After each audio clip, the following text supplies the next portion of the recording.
A single dad hanging by a thread loses his job just days before Christmas. No paycheck, no presents, no hope. But when he helps a stranger whose car is stuck in the snow, he has no idea she's one of the richest women in the city. She offers him something no resume ever could, a second chance, a new beginning, and maybe love. But can he trust that it's real? Or is this just another fairy tale that will melt away like snow? Before we dive in, hit that subscribe button and drop a comment. Where in the world are you watching from? The wind cut through the town like it had something to prove, bitter and unrelenting, as it whipped between rusted street signs and hollow alleyways. Snow flurries danced beneath the gray December sky, not enough to cover the ground, just enough to sting the skin. On Main Street, the holiday lights blinked in half-hearted defiance against the cold, strung between light poles like they were trying too hard to feel festive. Noah Graves zipped Lila's coat higher, tucking her scarf around her neck with trembling fingers. The thrifted zipper jammed halfway up, but he didn't have time to wrestle with it. They were already late, again. "Daddy, your face is red," Lila said, her voice muffled by her scarf. She was 8, with oversized gloves that swallowed her hands and boots that didn't match. Her cheeks were raw from the cold, but she was smiling, because she always smiled, even when she shouldn't have to. Noah managed a weak grin. "Just the wind, kiddo. Let's keep moving." He gripped her hand and led her down the sidewalk past the bakery with its glowing windows and warm smell of cinnamon rolls they couldn't afford. His eyes flicked to the "Help Wanted" sign in the window, but he didn't stop. They'd already said no once. No experience, too old, not the right vibe. His stomach was empty, but it was the kind of hunger he'd grown used to. As long as Lila ate, he could keep going. They reached the bus stop just as it pulled away. Noah muttered a curse under his breath, but not loud enough for her to hear. Lila tugged his hand gently. "It's okay, Daddy. We can wait for the next one." He looked down at her, this tiny person who still believed everything would work out because she hadn't seen enough of the world to think otherwise. He wished he could wrap her in something stronger than this fraying coat. He wished he could give her the Christmas she deserved. Instead, he had $7 to his name and a pink slip folded in his back pocket. It was December 21st. He'd just been fired. Rent was due in 11 days. Christmas was in 4, and he had no idea how to save either. The wind howled through the empty streets. The hardware store window was frosted over with artificial snow, a desperate attempt to look cheerful. Inside, rows of shiny tools hung in neat, proud displays. Chrome wrenches, cordless drills, heavy-duty torque sets. Noah stared through the glass for a moment, his jaw tight, breath clouding in the air. He used to dream of owning a shop like this. Now he was walking in to sell the last thing he hadn't already lost. He stepped inside, the warmth hitting him like a slap. The man behind the counter, Donnie, a gray-haired ex-mechanic who used to drink with Noah's father, barely looked up. "You're late," Donnie muttered. Noah didn't answer. He set the toolbox on the counter. It was scratched and dented, with a faded sticker on the side that read, "Lila's Dad's Magic Box," in a child's handwriting. Donnie opened the lid and let out a low whistle. "You sure about this?" Noah nodded. "How much?" Donnie hesitated, eyes scanning the contents, specialty ratchets, a torque wrench, a socket set that had cost Noah 2 weeks' wages back when he could afford to think long-term. "Best I can do's 50. You'd get more if you sold them online." "I don't have time to wait," Noah said flatly. "Cash?" Donnie grunted, counting bills out of a lockbox. Noah didn't look at them. His eyes were on the pink mittens in the display next door. $11.99, fuzzy-lined, the kind Lila had asked for when she saw them on a girl at school. She'd smiled and said, "It's okay, mine work fine," pulling her sleeves down to cover her bare fingers. They didn't work fine. Her hands were red and chapped, and she'd stopped holding snow too long because it hurt. Noah took the money, shoved it in his pocket, and walked back into the cold. His hands trembled, not from the weather, but from the weight of what he'd just done. That toolbox had seen him through 10 winters, 5 jobs, and every oil change he'd ever done on the side to make ends meet. Now it was gone, but he bought the mittens, pink and soft and lined with fake fur. He folded them into a paper bag and carried them like something fragile. Because in a way they were. The machines were still humming when the floor manager called Noah into the office. Third shift was winding down, the smell of oil and burnt rubber clinging to everything. Noah wiped his hands on his coveralls and glanced at the clock. 6:13 a.m. He'd been on his feet for 10 hours. All he wanted was to punch out, grab a coffee, and get home before Lila woke up. But the look on Brian's face stopped him cold. The office was small, crammed with filing cabinets, and a desk that hadn't been cleaned since the Bush administration. Brian didn't look up right away. He fidgeted with a pen, clicked it twice, then folded his hands like he was practicing for a funeral. "Noah, sit." Noah stayed standing. "Everything okay?" Brian exhaled through his nose. "Listen, man, corporate's making cuts. With the holiday downtime and all, they're trimming labor. It's not performance. You've been solid. It's just—" "How many?" Noah asked, his voice flat. Brian blinked. "You're the first." Noah stared at him. "You mean the only?" Brian looked uncomfortable. "They told me to start with part-time and temp contracts. You're on file as flex scheduled, so—" "Because I had to take mornings off when my kid got sick," Noah snapped.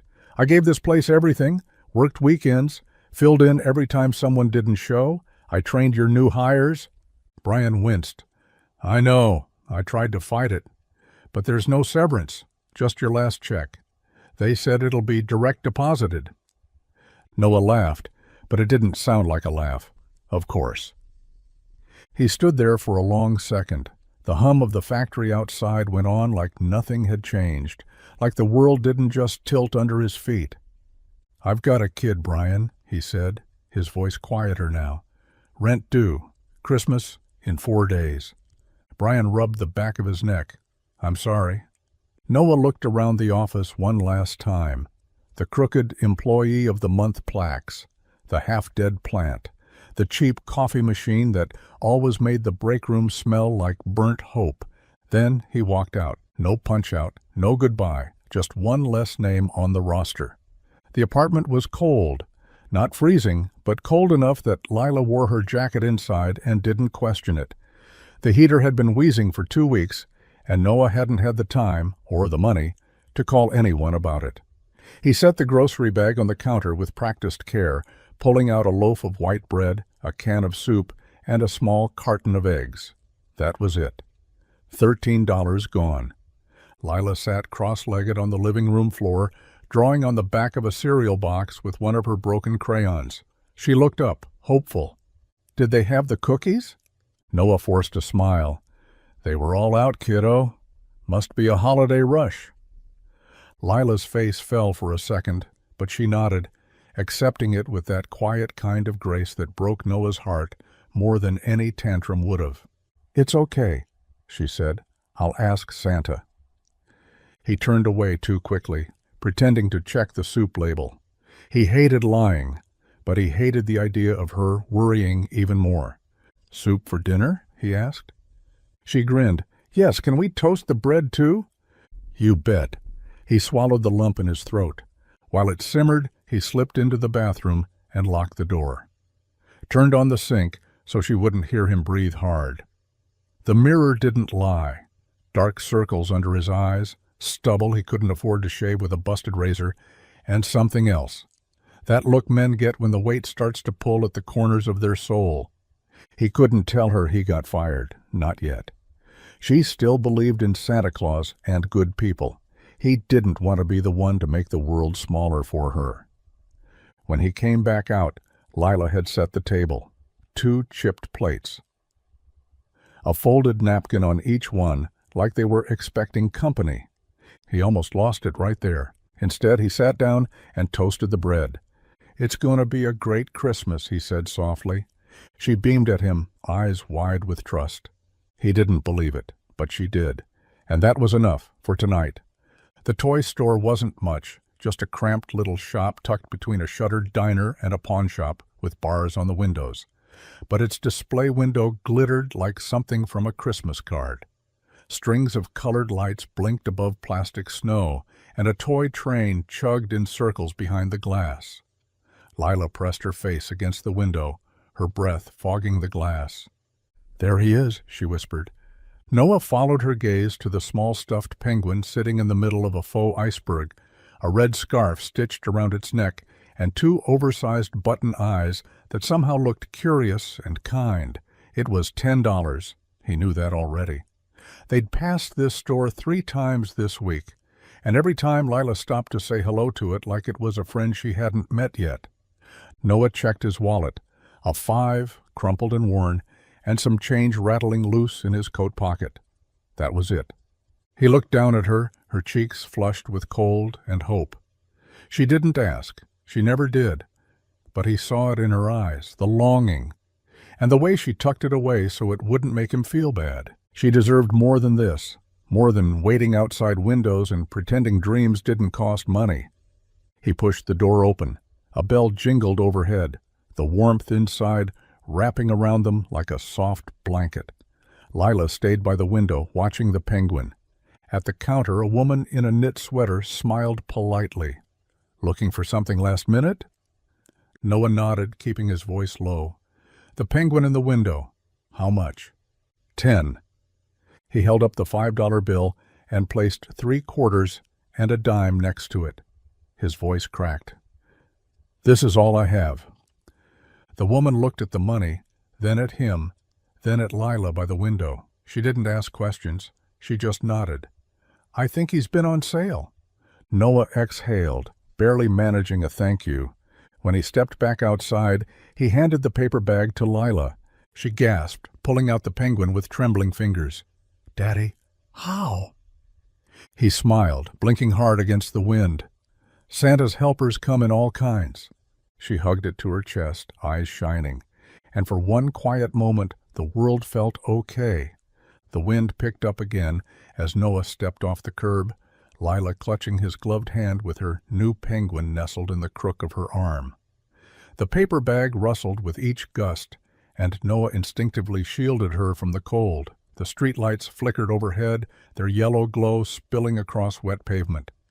Most of the shops were already closing, their doors locked, their owners headed home to warmth and dinner, and lights strung around Christmas trees. But across the street, just out of the halo of the light, someone watched. She stood still, almost like she'd been carved from the night itself, a long red coat buttoned up to her chin and dark curls falling loose around her face. The wind caught her scarf and tugged it sideways, but she didn't move. Her eyes followed Noah and Lila, not with suspicion, not even pity. It was something else. Curiosity, or maybe recognition. From where she stood, she'd seen it all. The way the man had stepped into the store with nothing but worn boots and a slouched posture that told stories no words ever could. The way the clerk had hesitated, then nodded. The way the little girl's eyes lit up like something sacred when he handed her that bag. It wasn't just the toy, it was the act. A man with nothing giving his everything just to see his daughter smile. Vivian Hartwell didn't believe in coincidences, not anymore. She'd come into town for solitude, not sentiment.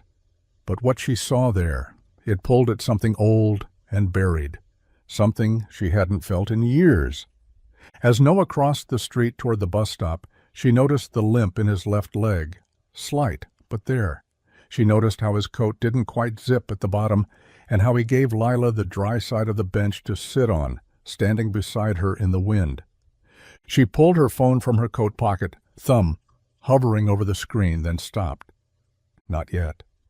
Instead, she turned and disappeared into the dark like a whisper, the red of her coat the last thing the night swallowed. The apartment was quieter than usual that morning, the kind of quiet that made even the hum of the fridge feel loud. Lila was still asleep, curled beneath her threadbare blanket, The stuffed penguin nestled beside her like it was guarding her dreams. Noah moved quietly, slipping his boots on near the door, trying not to wake her. He had no work to go to, just another day of walking around town, pretending like something might turn up. The same coat, the same boots, the same weight in his chest. He grabbed the grocery bag he'd reused as his daily carry-all and slung it over his shoulder. But something felt different. He paused, hand brushing against something foreign inside the bag. He reached in, expecting maybe a crumpled receipt or one of Lila's drawings. Instead, he pulled out an envelope. No name, no return address. Just his own first name written in a neat looping script. Inside, 2 things. 3 crisp $100 bills and a note. You're a good man. The world doesn't always reward that, but some of us still notice. Merry Christmas. Noah stared at it for a long time, his throat closing. His first instinct was disbelief, then anger, then shame. He hadn't asked for charity. He'd made it a point never to. He didn't know who had done it, maybe the clerk at the toy store, maybe someone who'd watched him without him knowing, but it didn't matter. Someone had seen him struggle, and worse, someone had stepped in. He couldn't keep it, not because he wasn't desperate, he was, but because something in him, some old hardwired sense of dignity, couldn't take money that didn't come from work, from sweat, from his own hands. That afternoon, he walked back to the toy store. The clerk was sweeping the floor. "Someone left this in my bag yesterday," he said quietly, placing the envelope on the counter. "If it was you, thank you, but I can't keep it." She blinked at the bills, shook her head slowly. "Wasn't me." He left it anyway. Back out in the wind, he zipped his coat tight. His fingers were shaking again, but not from the cold this time, from the feeling of being seen. The sky turned silver by late afternoon, the kind of heavy December gray that makes everything look colder than it already is. Snow started to fall in lazy, drifting flakes, catching on windowsills and melting before it could settle. In the apartment, the heat still sputtered now and then, but never quite warmed the corners. Noah lit the stove just to take the edge off and set a dented kettle on the burner. Lila was curled on the couch, wrapped in the same fleece blanket she'd had since she was 4. The penguin was in her lap, one wing tucked beneath her arm like it belonged there. She was coloring again, tongue poking out slightly between her teeth, focused in a way only kids can be when they're trying to keep the world simple. Noah stirred a packet of instant hot chocolate into 2 chipped mugs, the last ones they had. He used water instead of milk. There hadn't been any in the fridge since Thursday, but Lila never complained. When he handed her the mug, her eyes lit up like he'd brought her something far more precious. "Thanks, Daddy," she said, blowing on it gently before taking a careful sip. He sat beside her, their legs touching. She leaned into him without a word, resting her head against his arm. He reached into his coat pocket and felt the envelope again, soft and thin between his fingers. It was still there. Still real. $300 and a note that haunted him more than it comforted him. "You're a good man." The words had burrowed somewhere deep, where pride and shame tangled into something too complicated to name. He could have used it. They needed groceries, rent, real heat. But spending it would feel like something had been taken from him, some part of himself that refused to be bought, even with kindness. So he tucked the envelope into a small box in the back of the kitchen drawer, beneath some old photos and a key to a storage unit he hadn't paid on in months. Out of sight, not out of mind. Lila looked up at him. "Do you think it'll snow on Christmas?" Noah smiled faintly, brushing a strand of hair from her forehead. "I hope so, sweetheart," he said. "I really hope so." Noah stared at the envelope like it was ticking. It had arrived that morning, no stamp, no return address, just slid beneath the door like a secret. Inside was a card, thick and embossed, with an address scrawled in elegant cursive and a short message that didn't make any sense. "Mr. Graves, we'd like to meet with you regarding a private opportunity. Discretion appreciated." He turned it over again. No company logo, no title, just the date and time. Today, 3 o'clock p.m. The clock on the microwave blinked 1:42. He sat at the edge of the kitchen chair, the same one with the wobbly leg he kept forgetting to fix, and rubbed the stubble on his jaw. He hadn't shaved in a week. His best shirt was wrinkled beyond hope, and his boots were still crusted with salt from the last snow. It didn't feel real. It felt like a prank, or worse, a scam. People like him didn't get private invitations. People like him filled out online forms and never heard back. But his stomach was empty, and Lila's mittens had a hole in one thumb already. So he went. The bus ride was quiet, the seats half empty. He kept checking the address, thinking maybe he'd copied it wrong. But when he got off on the edge of town, the map pointed him straight through a row of tall pines and toward a long, gated drive. He walked the rest of the way. By the time the mansion came into view, he thought maybe he'd hallucinated it. The estate stretched wide across snow-dusted hills, windows tall and glowing warm like something out of a painting. The iron gate creaked open on its own, and a man in a dark coat greeted him at the door with nothing more than a polite nod. "This way, Mr. Graves." Noah followed, boots squeaking on marble floors, heart pounding in a rhythm he hadn't felt since the night he held Lila for the first time. He didn't know who was behind the invitation. He didn't know why he was here. But desperation had a way of making a man walk straight into the unknown and hope, just hope, that it wasn't a mistake. The house was too quiet. Noah stood just inside the foyer, trying not to look like he didn't belong, even though every inch of him screamed it. The floors gleamed like water, reflecting the chandelier above, an enormous swirl of glass and light that probably cost more than his entire year's rent. The air smelled like pine and something citrusy, delicate and expensive. Even the silence had weight here. He shifted his feet, trying not to leave salt stains on the polished floor. His boots felt wrong. His coat felt wrong. He felt wrong. Footsteps echoed from the hall, and then he saw her, the woman in the red coat. Vivian Hartwell didn't look like someone who ran empires, even though her name was on real estate signs all over the county. She wasn't tall or severe. She didn't wear diamond-studded confidence like some rich people did. She wore a gray sweater, dark jeans, and a look that was hard to read, somewhere between curiosity and calm. "You returned the envelope," she said without any hint of accusation. Noah stared. You left that money?" She nodded. "I did." He frowned. "Why?" Vivian tilted her head, studying him. "Because I saw what you did. The toy store, your daughter. Most people would have kept the envelope." "I'm not most people," he said too quickly, too sharp. "I know," she replied. "That's why you're here." He didn't speak for a moment. His hands tightened into fists at his sides. "I don't know what you want from me, but I'm not a project. I don't need saving." Vivian's expression didn't flinch. "I'm not trying to save you, Mr. Graves. I'm offering you a job." That caught him off guard. "What kind of job?" "Groundskeeping, general maintenance, helping my staff prepare the property for a holiday event.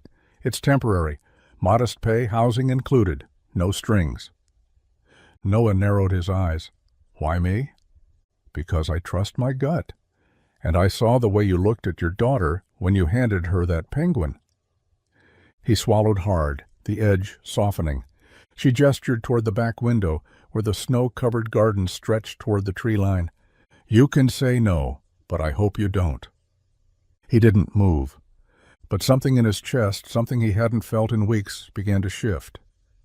Noah followed Vivian down a long hallway lined with old oil paintings and tall windows that looked out onto a frozen garden. Everything about the estate whispered wealth, but not in the loud, showy way. It was quiet money, generational. The kind that didn't need to announce itself because it had already written the names on the buildings. They stepped into a smaller sitting room, cozy despite its size. A fire crackled behind a glass screen, and books filled the walls like insulation. Vivian motioned for him to sit, but he didn't. He stood by the doorway, hands shoved deep in his coat pockets, shoulders hunched like he expected the roof to fall in. "I know this is strange," she said, folding her legs beneath her on the chair, "but I want to be clear. I'm not here to pity you." "You left money in my bag," he said. "I did," she admitted, "and you returned it. That told me everything I needed to know." He shook his head. "You don't know me." Vivian leaned forward slightly. "I know you're a man who gave away his last few dollars so his daughter could have one moment of joy this Christmas. I know you didn't take help when it was handed to you. I know you carry more weight than anyone should have to." He looked away. The firelight danced in his eyes, but the warmth didn't reach them. "You said something about a job," he muttered. "I need someone to tend the property, salt the walks, shovel snow, hang lights, small repairs. My usual caretaker retired last spring, and this place is a lot for one person." He narrowed his eyes. "Why not hire a professional crew?" "I don't want a crew," she said softly. "I want someone who pays attention, someone who doesn't cut corners, someone like you." He laughed under his breath, bitter and sharp. "You're offering a handyman gig based on a toy store moment?" "I'm offering a job," she said. "Not charity, not a handout, just a chance." He looked at her for a long time. Something about her voice, steady, unbothered, not condescending, disarmed him more than any check ever could. "Room included?" he asked quietly. She nodded. "Cottage at the back of the property. Utilities covered. Start tomorrow?" He paused, then gave a slight nod. For the first time in weeks he didn't feel like he was drowning, not saved, not rescued, but like maybe, just maybe, he could swim. The next morning, frost painted the world in silver. Noah stood beneath a bare sycamore on the south lawn, staring up at the tangled mess of Christmas lights in his hands. They looked like they hadn't been touched in years, half the bulbs dull, the wires knotted like a cruel joke. He exhaled slowly, his breath rising like smoke in the cold. Somewhere behind him, the estate loomed with its brick towers and quiet grace. A place that felt too clean, too untouchable. But this was the job, and he'd said yes. Vivian hadn't been around this morning, just a note left on the kitchen counter in tidy script. "Start with the lights. Party is on the 24th. Coffee's in the thermos." She didn't hover, didn't supervise. That unsettled him more than it should have. Noah set the thermos down on the porch railing and surveyed the task ahead. Dozens of trees lined the drive. Wreaths needed to go up. Garland, lights across the gables. He'd decorated apartments before, cheap string lights from dollar stores, maybe a paper snowflake or two in the window. But this was something else entirely. An event. A production.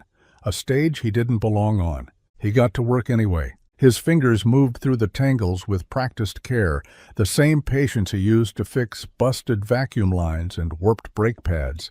He tested bulbs, replaced fuses, climbed ladders that wobbled more than he liked. By mid-morning, his jacket was unzipped, and his breath came in visible huffs as he strung lights along the eastern balcony. His body ached, but the ache felt earned, different. He was halfway through wrapping garland around a front column when he heard a voice behind him. "You're efficient." He turned. Vivian stood at the bottom of the steps, her red coat open to reveal a simple gray sweater, her hands tucked in her pockets. "Just doing the job," Noah replied, wiping sweat from his brow with a gloved hand.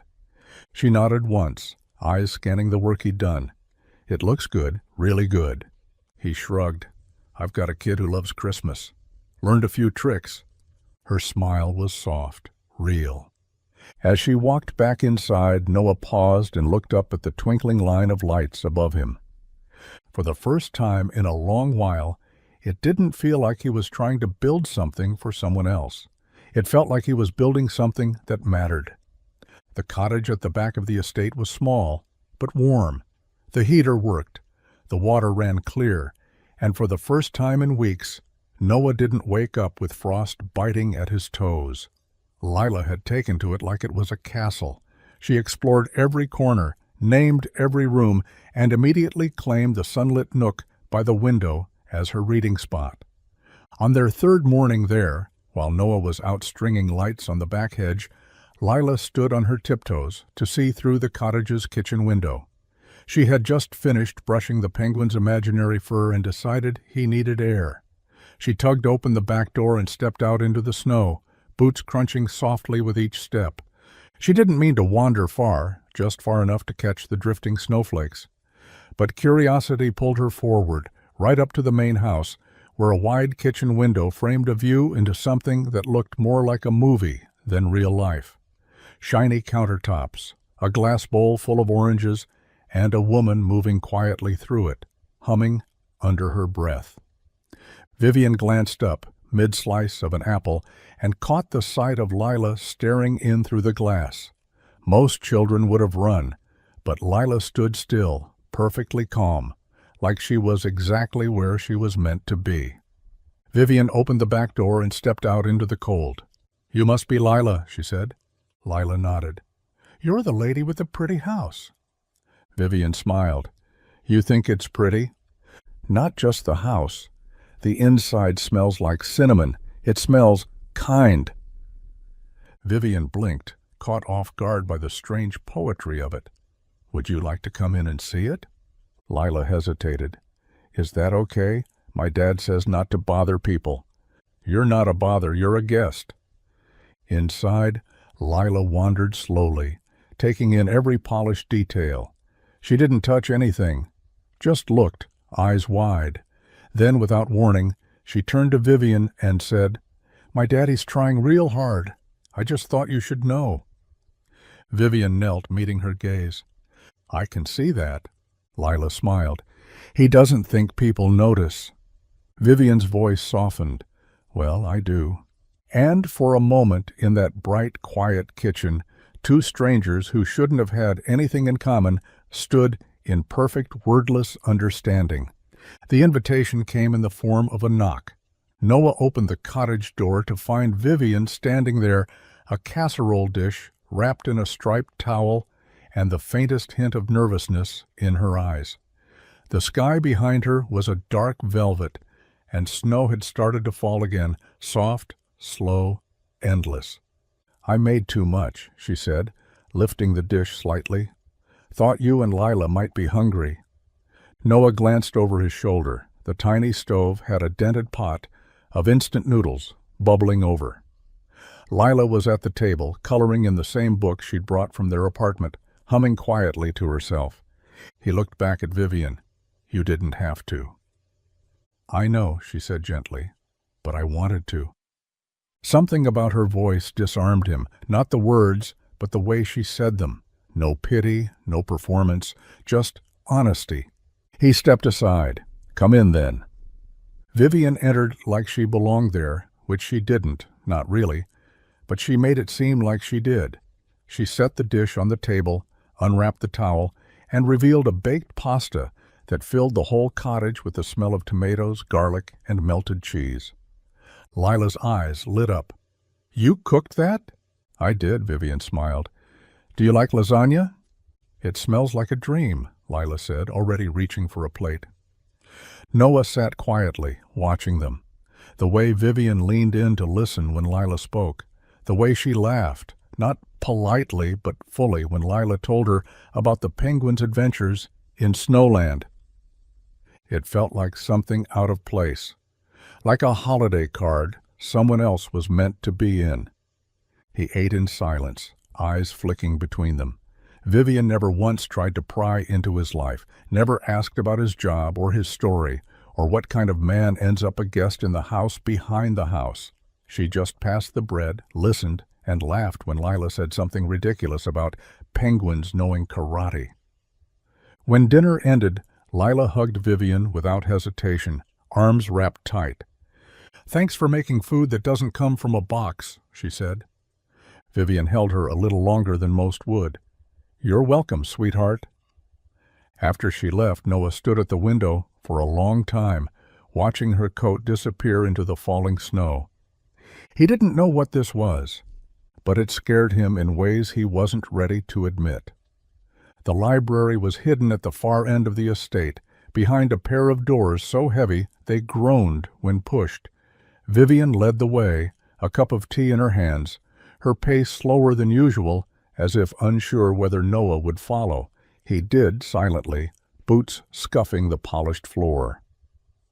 Inside it smelled of old paper and cedar. Floor-to-ceiling shelves lined every wall, packed with hardcover novels and leather-bound volumes that looked older than both of them. A fireplace crackled in the corner, its light casting shadows that danced along the spines of the books. "I don't let many people in here," Vivian said softly. Setting her tea on a side table, Noah stepped in cautiously, hands in his coat pockets, eyes tracing the shelves. "You read all of these?" "Most," she smiled. "The ones worth reading twice are near the fireplace." He smirked. "That why the Dickens is half falling apart?" She turned, surprised. "You like Dickens?" He shrugged. "Used to, before life got loud." Vivian leaned against the edge of a reading chair, the firelight painting her in warm, amber tones. "I used to hide in books," she said more to herself than him. "When my parents argued, when the nannies rotated out like clockwork, stories felt safer than real people." Noah walked over to the shelf and pulled out a worn copy of Great Expectations. "This one got me through a lot of nights in high school." "What was it?" she asked. "Pip's misery? Or the idea that maybe people can change?" "Both," he said, flipping it open and reading a line he already knew by heart. "It's comforting, thinking even a poor kid with nothing can end up in a better place, if someone sees something in him." She looked at him then, really looked. "I saw that the first day I watched you in the snow," she said. Noah cleared his throat, suddenly uncomfortable.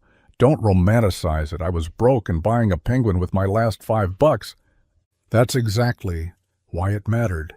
For a moment neither of them spoke. Then he chuckled, shaking his head. "Didn't think I'd spend my Friday night talking about Dickens in a mansion library." She grinned.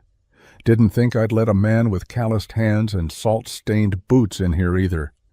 He met her gaze, the fire crackling between them, but neither one looked away.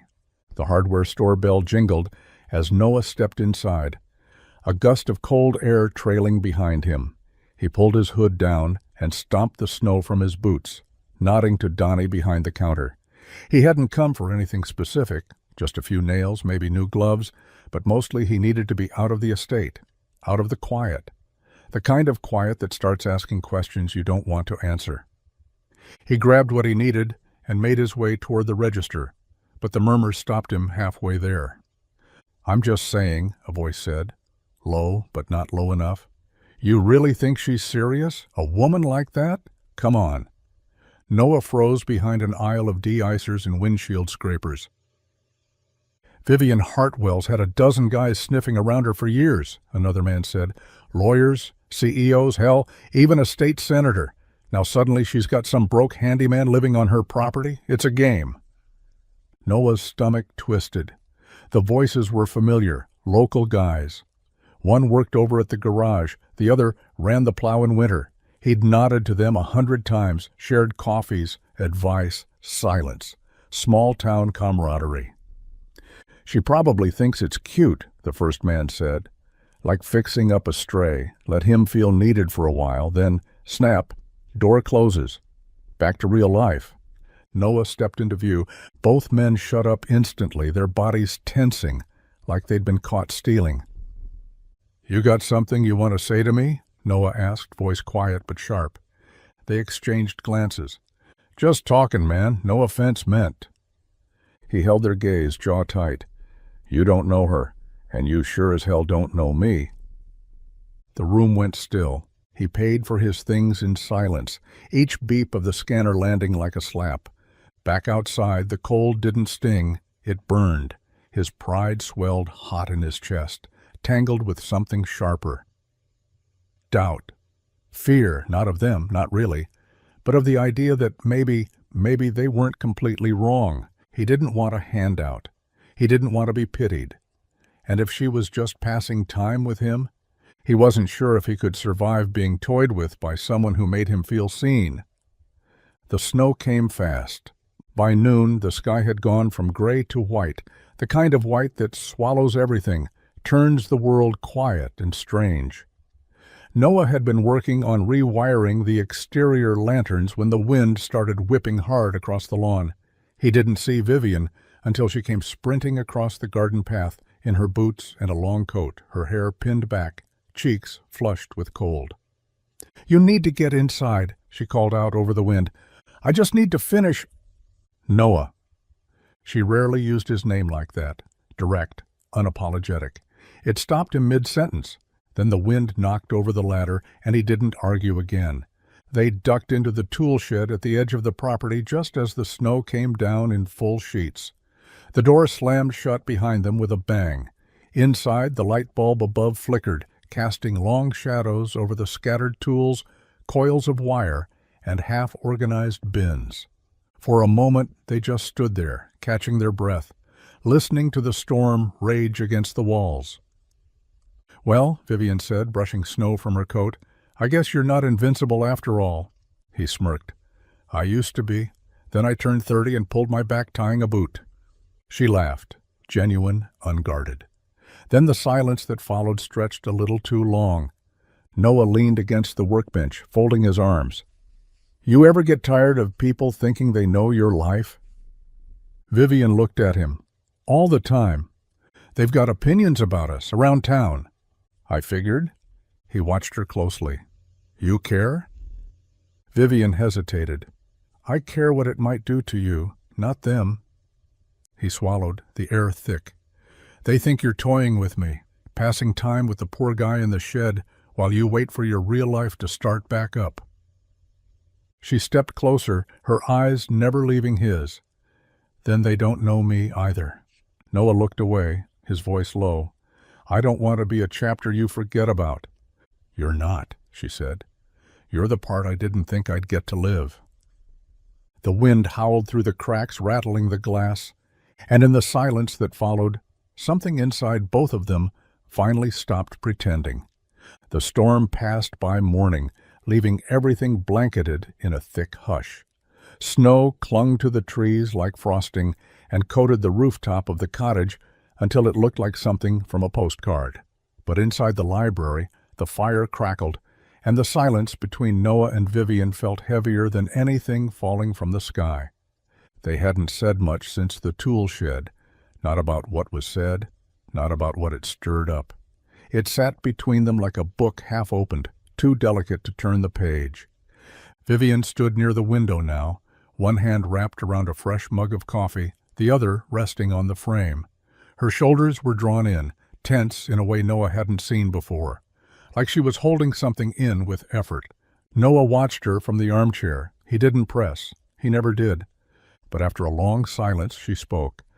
"I was engaged once, she said quietly, not turning from the window. The sentence landed like a match in a dark room. "He died 3 years ago," she continued. "Car accident. He was driving to meet me for dinner." Noah didn't move, didn't interrupt. "I was running late," she said, voice flat.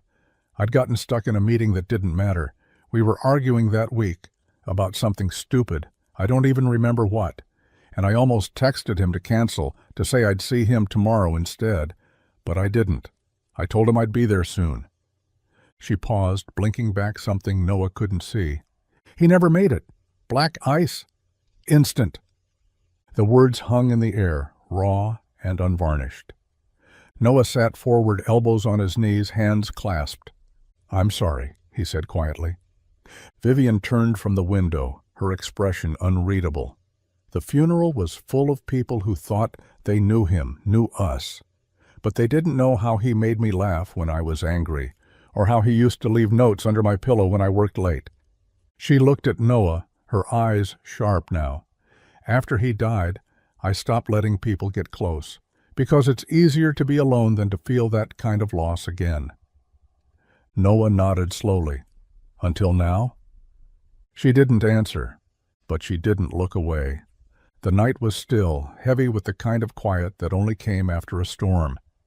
The snow outside sparkled beneath the moonlight like 1,000 secrets left untouched. Inside the estate, the fire in the library burned low, casting flickering gold against the walls. The air warm, but charged with something far more dangerous than cold. Vivian sat on the edge of the couch, one leg tucked beneath her hands wrapped around a second cup of tea she hadn't touched. Noah was across from her, close, but not close enough, elbows on his knees, watching the flames like they could tell him what to say. They hadn't spoken in minutes, but the silence between them didn't feel like absence. It felt like a held breath. Vivian broke first. "Do you ever wonder," she said, voice soft, "what your life would have been if just one thing had gone differently?" Noah looked at her, the firelight softening the edges of her face. Every day. Her lips parted like she wanted to say more, but instead she just nodded.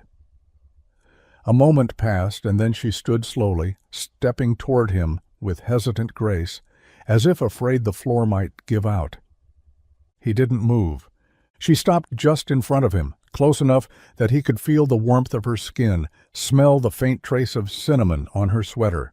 Her eyes searched his, quiet, open, vulnerable in a way he wasn't sure she'd let herself be with anyone else. And then she leaned in. The space between them narrowed, like gravity was working harder than it should. Her hand brushed his cheek, fingertips soft but certain. He didn't breathe, didn't blink. Her lips were inches away, and for one suspended second, everything else vanished. The bills, the cold, the weight of who he'd been before this place. It was just her. But then, like a snapped branch in the woods, something in him pulled back. Noah stood too quickly, his breath sharp. "I can't." Vivian froze. "I don't belong here," he said, eyes cast down. "Not really. You know that." She said nothing, and as he turned and walked out of the library, the fire behind him hissed like it knew exactly what he'd just walked away from. The elementary school gymnasium smelled like pencil shavings, old linoleum, and anticipation. Folding chairs creaked under the weight of parents and relatives bundled in winter coats, fidgeting with programs printed on cheap copy paper. The stage was strung with construction paper snowflakes and a crooked banner that read "Winter Wonders" in red glitter glue. Noah sat in the middle row, third from the back, trying not to think about the fact that his flannel shirt had a missing button and his boots were still streaked with salt. But Lila was grinning from the stage curtain, a red felt elf hat slipping sideways on her head. That was all that mattered. He kept checking the door, out of habit more than hope. Vivian hadn't said anything after he left the library 2 nights ago. No text, no call, just silence. He hadn't expected anything different. That world and his didn't mix. He'd reminded himself of that 100 times. Still, part of him looked at every creak of the door like it might be her. The lights dimmed. A teacher shuffled on stage with a clipboard and a microphone that squealed once before settling into static silence. She welcomed the crowd with the usual enthusiasm, rattling off names and thanking the PTA. Then the curtains parted. Lila stepped into view, center stage, arms stretched wide. Her voice was small but sure as she recited her line about snowflakes being nature's confetti. The audience chuckled politely. Then he heard it. A laugh, familiar, full, warm. He turned. Vivian was there, standing quietly in the back by the door, dressed in a long black coat, snow still melting from her shoulders. Her eyes were locked on Lila, glowing with something deeper than polite interest. She clapped louder than anyone when Lila sang her solo, off-key and beaming. Noah couldn't move. He couldn't stop staring at her. After the final bow, Lila ran down the aisle, arms outstretched. She didn't stop at him. She darted past the chairs and threw herself straight into Vivian's arms. "You came!" Vivian hugged her tightly, eyes wet. "Of course I did." Noah stood there, watching them, something sharp and unspoken lodged in his chest. And for the first time since the night in the library, he wondered if maybe, just maybe, he'd been wrong to walk away. The crash echoed louder than it should have. Noah had just stepped into the foyer, arms full of pine garland, when he heard it, a shattering sound, sharp and final. Then silence.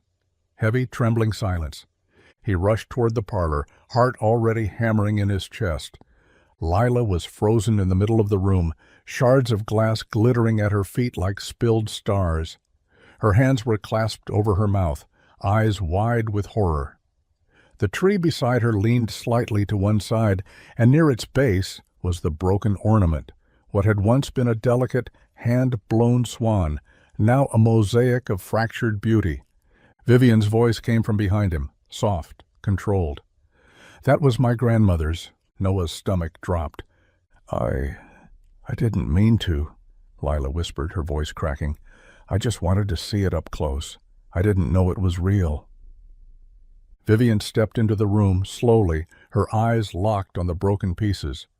Noah bent down immediately, hands trembling, as he began gathering the shards. "I'll pay for it. I'll replace it." "You can't replace it," she said gently. "I'll cover it somehow, or I'll work extra hours, or—" He swallowed, standing to face her. "Maybe it's best if we go. I didn't bring her here to break your things." Vivian looked at him, stunned. "You think I care more about glass than her?" He blinked. "She's a child, Noah.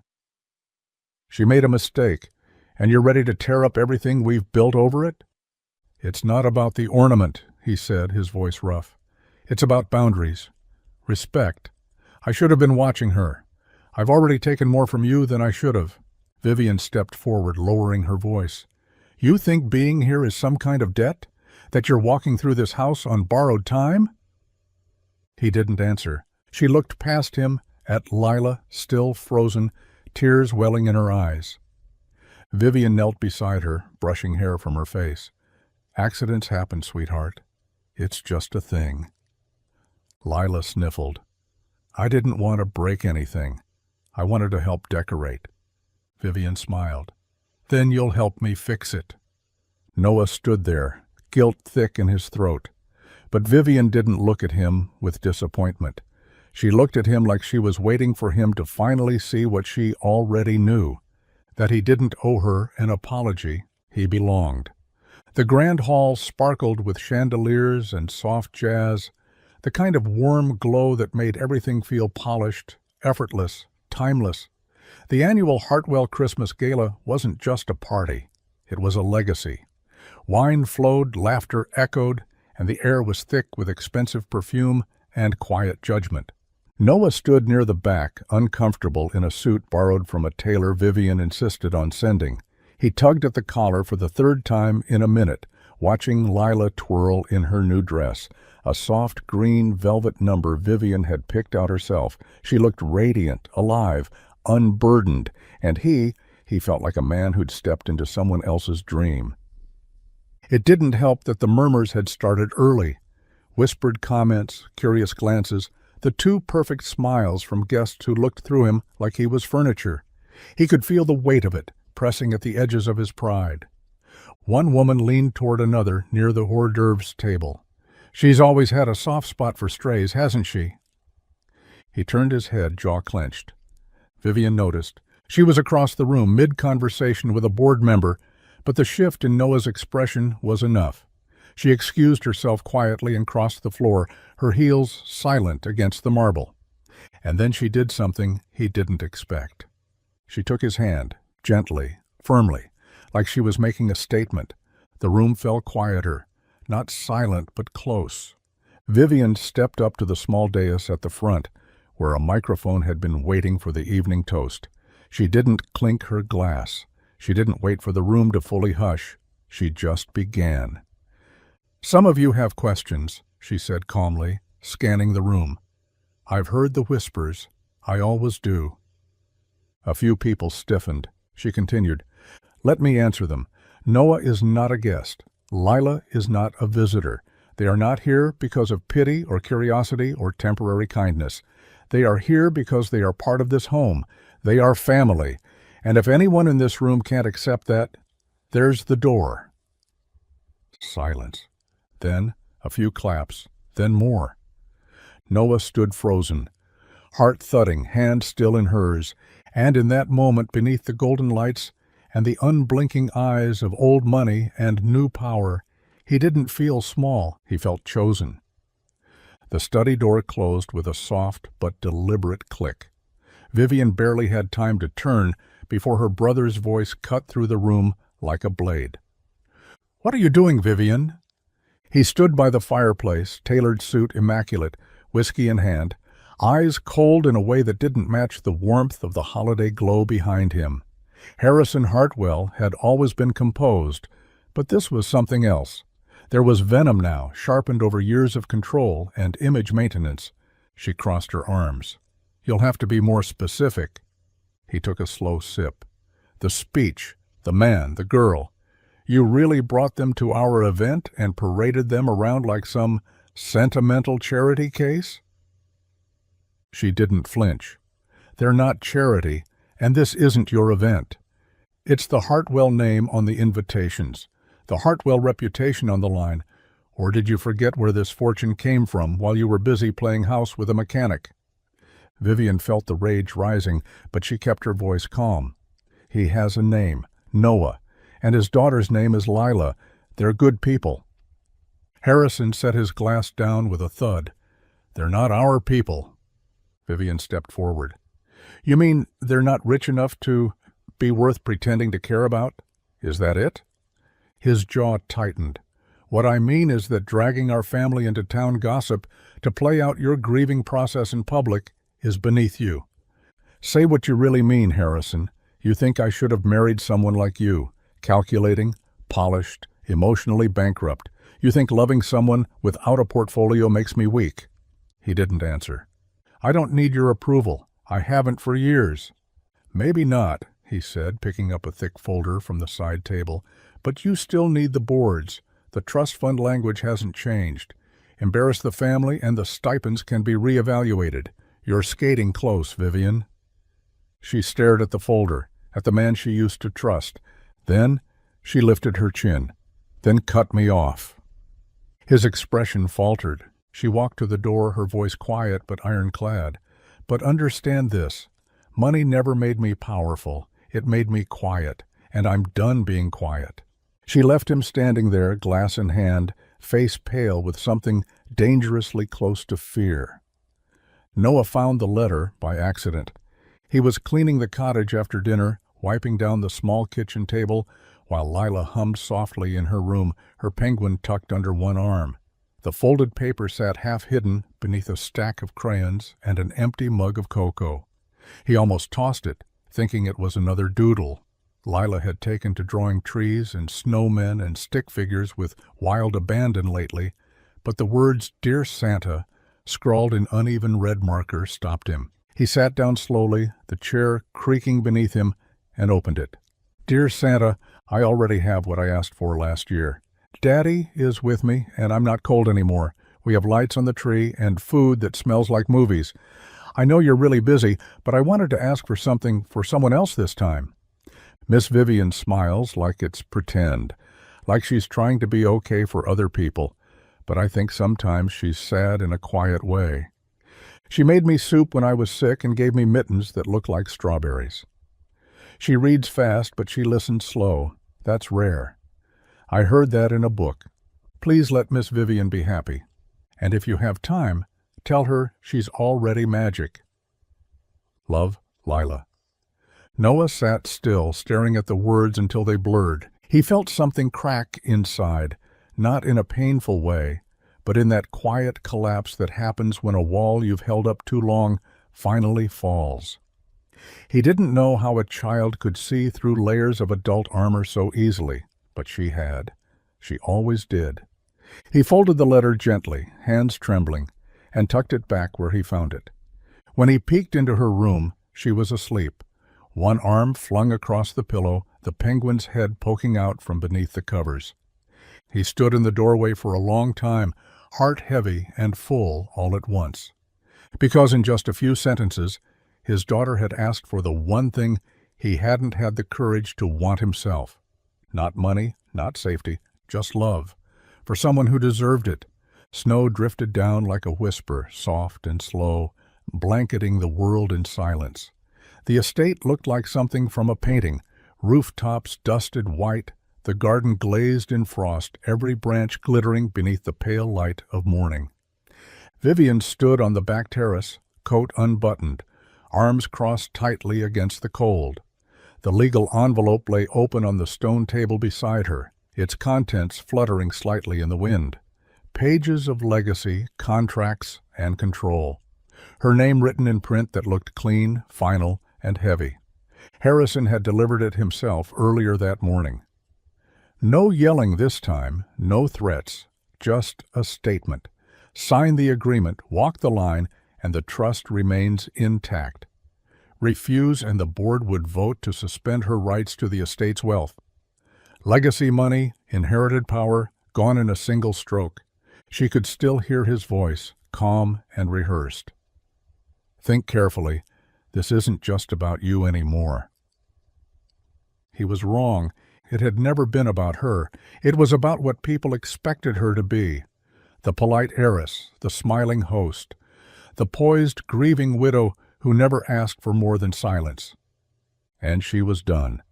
Noah approached quietly from the path behind the hedges, his boots crunching softly in the snow. He stopped when he saw her standing there, the wind catching strands of her hair, her eyes not on the papers but on the sky. "You all right?" he asked. Vivian turned slowly, her expression unreadable. "They want me to sign it," she said. "To stay within the lines, keep the name clean, and let them sleep at night." He hesitated. "And if you don't?" "They'll cut me off. Everything."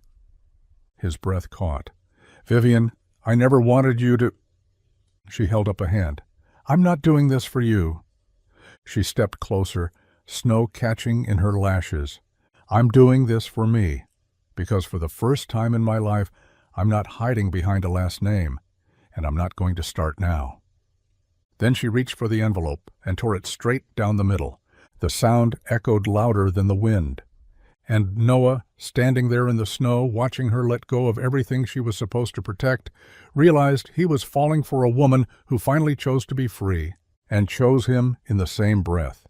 The storm had passed, but the wind still howled outside, pushing shadows against the windows of the estate. Inside the cottage, Noah sat at the small table, a screwdriver in one hand and a magnifying glass perched awkwardly between his brow. The music box lay open in front of him, delicate, half-rusted, its ballerina figure long broken off at the base. He handled it like something sacred, because to her it was. Vivian had mentioned it once, offhand during a quiet evening when the fire had burned low, and neither of them had much to say. She'd called it the only gift my mother ever picked out herself, said the melody, Claire de Lune, used to put her to sleep when the world outside her door felt too big to control. Noah had found it later that week in one of the estate's old boxes, dusty, cracked, forgotten. He didn't know what made him take it, maybe because fixing things was how he made sense of the world. Maybe because part of him still didn't know how to say what he felt, so he used tools instead of words. By midnight, his fingers ached from the effort. The gears were stubborn, and the spring had to be replaced with a part from an old pocket watch. But when he turned the key this time, something clicked into place. A single fragile note rang out, then another, and slowly, haltingly, the tune began to play. Soft, unsteady, but there. The next day he found her in the reading room, curled into the window seat with a cup of tea in her hands. The stormlight still hung in the air, giving everything a quiet glow. He didn't say anything, just placed the box on the table beside her and stepped back. Vivian stared at it, her eyes flickering with recognition. Slowly she reached for the key and wound it. The melody creaked to life, each note trembling like it had waited years to be heard. She didn't speak. She didn't need to. Her eyes filled, and in that silence, with nothing but old music filling the room, Noah realized that sometimes love didn't need a grand gesture. Sometimes it was a man with worn hands, fixing something that mattered. The snow had started to melt by the time Vivian asked him to meet her at the edge of the estate, near the old greenhouse that had been boarded up for years. The air still bit at their skin, but the sun was out, weak but present, painting long shadows on the ground. Noah approached cautiously, hands in his coat pockets, boots crunching on gravel. Vivian stood by the greenhouse door, her breath fogging in the cold, hair pulled back in a no-nonsense ponytail. She didn't look at him right away. She was staring at the building like she could already see what it would become. "I used to come here when I was a kid," she said, "hide behind the rose bushes and pretend I lived in a different house, one where people talked more and smiled without waiting for someone to leave the room." Noah stayed quiet. He knew that tone now, half memory, half confession. "They were going to tear it down," she continued. "I stopped them." He glanced up at the cracked windows and splintered door. "What are you planning?" Vivian turned to him, her expression unreadable. "A community outreach center, food pantry, job skills programs, mentorship for kids, especially the ones no one looks twice at." He blinked. "You're serious?" "Completely." She stepped closer, pulling a folder from beneath her coat. "I've already started the paperwork, but I don't want to just fund it. I want someone who understands what it means to walk into a place and not know if you belong." She held out the folder. "I want you to run it." Noah didn't take it. He just looked at her, stunned. "Vivian, You're not just good with tools, Noah," she said, her voice soft. "You're good with people. You see them, you listen, and more than that, they listen to you." His throat tightened. "You could hire someone with degrees, experience, a polished resume."